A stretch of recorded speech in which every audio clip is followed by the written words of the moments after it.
আসসালামু আলাইকুম বন্ধুরা। আশা করি সকলেই ভালো আছেন। আজকে আরো একটি নতুন ভিডিও নিয়ে আসলাম। আ আজকের এই ভিডিওতে আমরা দেখানোর চেষ্টা করব ইথারনেট কমিউনিকেশন।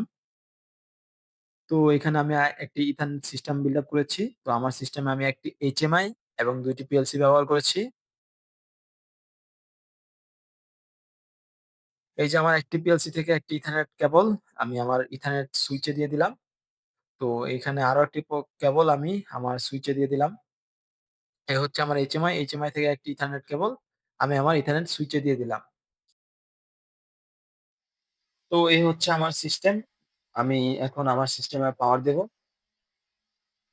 তো আমি আমার সিস্টেমের পাওয়ার প্লাগটি প্লাগ ইন করে দিলাম।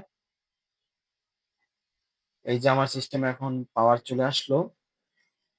পাওয়ার চলে আসার সাথে, সাথে আমার পিএলসিতে থাকা লাইটগুলো ব্লিঙ্কিং করছে এবং আমার সুইচে থাকা লাইটগুলো ব্লিঙ্কিং করছে। যেহেতু কমিউনিকেশন সাকসেসফুল হয়েছে তাই লাইটগুলো ব্লিঙ্কিং করছে। তো এখন আমি আমার নেক্সট পেজে চলে যাব। আমার নেক্সট পেজে আছে পিএলসি 1, পিএলসি 2। সরি, আ এইখানে এটি হচ্ছে পিএলসি 1 এবং এটি হচ্ছে পিএলসি 2। তো আমি আমার ফার্স্ট পিএলসি 1 অন করলাম। তো আমার পিএলসি অন হলো এবং আমার আউটপুট গুলো ব্লিঙ্কিং করা শুরু করলো। তো আমার এইচএমআই তেও আমি ইন্ডিকেটর দিয়েছি এবং আমার রিয়েল টাইম ইন্ডিকেটর হচ্ছে।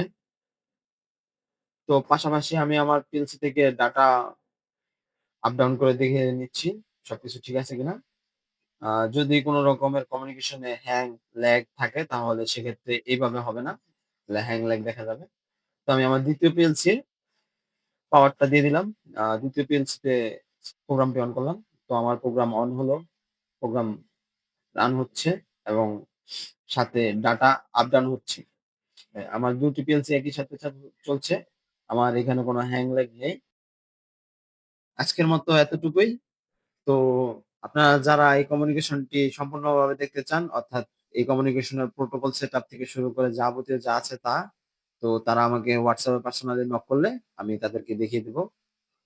এবং যারা এই ধরনের পিএলসি নিয়ে কাজ করতে চান, তারা আমাদেরকে নক করতে পারেন। কারণ এই পিএলসি গুলো আমরা ইম্পোর্ট করে থাকি। তো সকলে ভালো থাকবেন। ধন্যবাদ।